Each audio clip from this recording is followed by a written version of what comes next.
Bom, primeiro episódio da aula sobre taxas de evolução, nós vamos falar sobre estase e fósseis vivos, tá?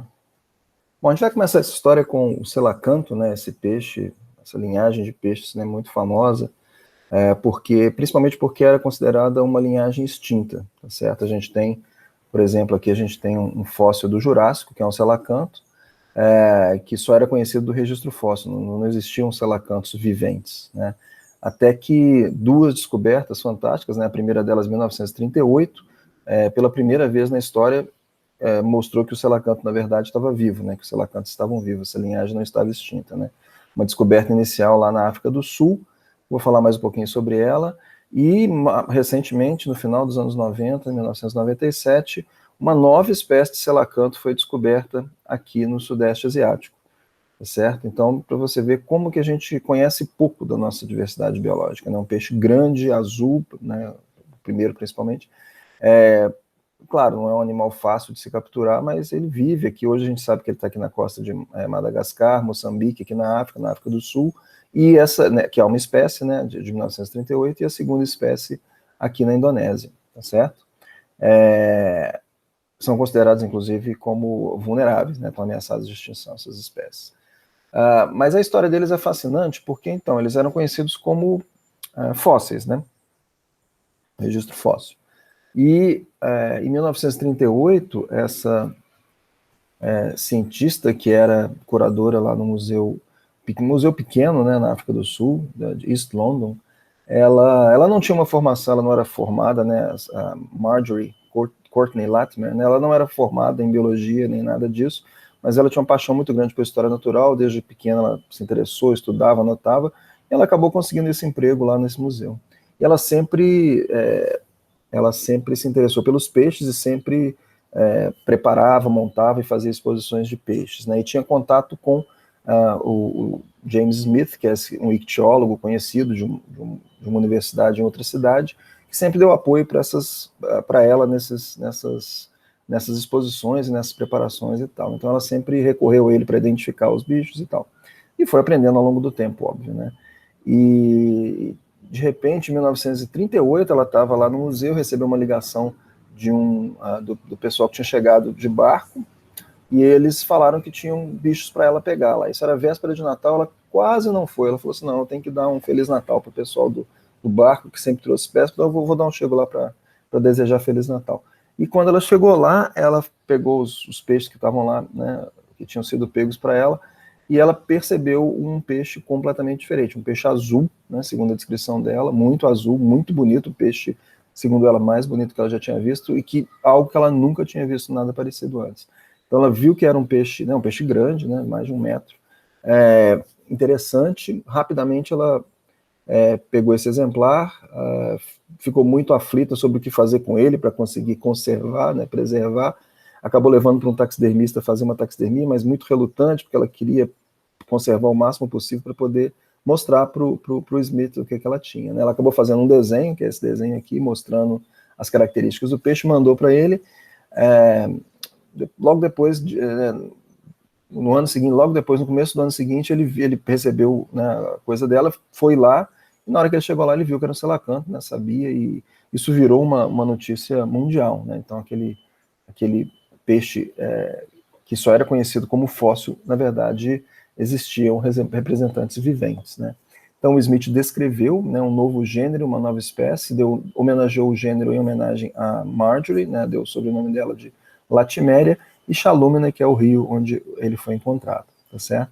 Ela, mais tarde, ela, né, conta isso nas memórias dela, ela viveu muito, né, viveu quase 100 anos, e eventualmente ela recebeu, inclusive, um título de doutora honoris causa pela Universidade do Smith, né? E você vê que essa descoberta teve um impacto muito grande, né? Então aquele pequeno museu de repente virou notícia mundial e várias pessoas foram lá para ver esse peixe, né? Esse selacanto, né? Então o que acontece com o selacanto, né? A gente pode ver aqui, é um peixe que não mudou muito, né? A anatomia dele, se você comparar o registro fóssil atual, é muito parecida, tá? Então esse tipo de organismo o pessoal chama de fóssil. Fóssil vivo não é porque ele era fóssil e foi encontrado vivo, não. Na verdade é porque você tem um organismo que não mudou muito durante muito tempo. Então você observa no registro fóssil o organismo mais ou menos do mesmo jeito. E tem várias questões sobre, né, o porquê que isso pode acontecer, né? Pode ser que o ambiente onde ele vive não tenha mudado tanto, né? As pressões seletivas não mudaram, foram mais ou menos parecidas, e ele, né, lembrando daquelas paisagens adaptativas, né, estava naquele pico daquela paisagem adaptativa e continuou naquele pico, então, né, não houve razão para muita mudança, né? Talvez um ambiente, né, marinho profundo não seja tão suscetível a mudanças quanto o ambiente terrestre, né? Alguma coisa nesse sentido. É interessante que o selacanto, né, gerou toda essa comoção em 38, em 97, uma comoção parecida, né? O Mark Erdman, que era um recém-doutor da Universidade da Califórnia, estava na lua de mel na Indonésia com a esposa dele, né? Foram no mercado e viram um peixe que eles acharam completamente diferente, tiraram algumas fotos e tal, e depois que eles voltaram para né, os Estados Unidos, eles viram que era uma coisa, né, era um selacanto, né? Uma diferença é que ele não é azul, como o primeiro que tinha sido descrito. Eventualmente viram que era uma espécie nova de selacanto a muitos milhares de quilômetros da primeira espécie, tá? Então, isso que ressaltar, né, como é que a gente sabe pouco da nossa biodiversidade, né? Espécies de peixes grandes, vertebrados de grande porte, desconhecidos da ciência, né? Até recentemente, até muito recentemente, tá? Imagina outros organismos menores e menos chamativos, vamos dizer assim. Bom, o selacanto é um deles, né? Mas tem vários organismos que apresentam essa condição de não mudar ao longo do registro fóssil. Isso é o que a gente chama de estase, tá? Ou seja, eles ficam parados no tempo, né? O tempo passa e eles não mudam muito, tá certo? Tem outros exemplos, né? Um deles nós já vimos até, são os estromatólitos, que são essas formações, né, de micro-organismos que formam essas estruturas macroscópicas grandes, né, que não mudaram muito também. Se você compara um estromatólito atual, né, esse daqui, por exemplo, na Austrália, com um de 1,8 bilhão de anos, né, do Canadá, você vai ver a estrutura muito parecida, tá? A planta, né, o ginkgo, né, do ginkgo biloba lá, também, se você compara ela agora, a forma dela agora no registro fóssil, o fóssil de 40 milhões de anos, você vai ver que preservou mais ou menos a mesma estrutura, a mesma anatomia, tá? Ou seja, é um organismo que está em estase, né? Então, a estase é essa condição onde o organismo fica muito tempo do mesmo jeito, vamos dizer assim, com poucas mudanças ao longo do tempo, tá? Isso é uma coisa interessante, porque se a gente pensar na evolução, né, você tem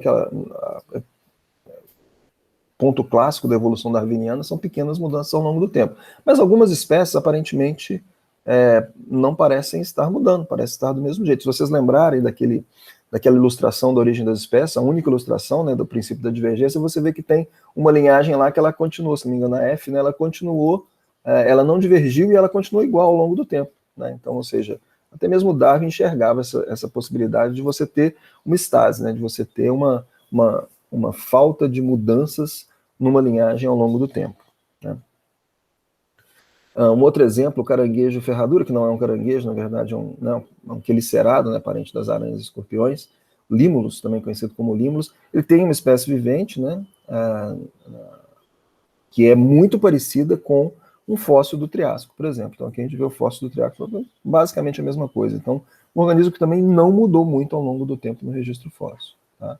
Esse molusco aqui também, molusco tem vários exemplos, né, um bivalvo aqui, você vê o organismo vivente, você comparar ele 2 milhões, 1 milhão, 4 milhões, 17 milhões de anos atrás, basicamente a mesma coisa, tá certo? Então, estase, né, aquele padrão onde você não muda muito ao longo do tempo, tá? E o que é mais interessante é que a estase é muito comum no registro fóssil, tá? Então, uma das críticas, inclusive, ao Darwin era que a gente não observava no registro fóssil essa transição gradual. Quando você tinha um organismo com registro fóssil muito bom, como moluscos, foraminíferos, que você tem um registro fóssil bem contínuo, você não via pequenas mudanças ao longo do tempo, tá? O que a gente observa, na verdade, é que a gente tem estase, né? Os organismos ficam do mesmo jeito e, de repente, eles aparecem de um jeito diferente, né? Você não vê essa mudança gradativa, ou pelo menos na época do Darwin, especialmente, né, quando o registro fóssil era muito menos conhecido, você não tinha muitos exemplos dessas formas de transição.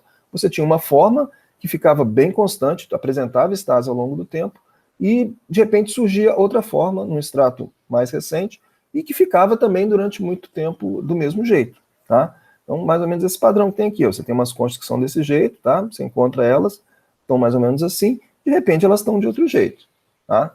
Então, essa ideia da estase como algo muito comum e, né, nos últimos anos cada vez mais viu-se que a estase é extremamente comum no registro fóssil, é uma coisa intrigante, uma coisa que de certa forma questiona um pouco a ideia da evolução gradual, tá? É isso que a gente vai ver no próximo episódio, quando a gente vai falar sobre equilíbrio pontuado.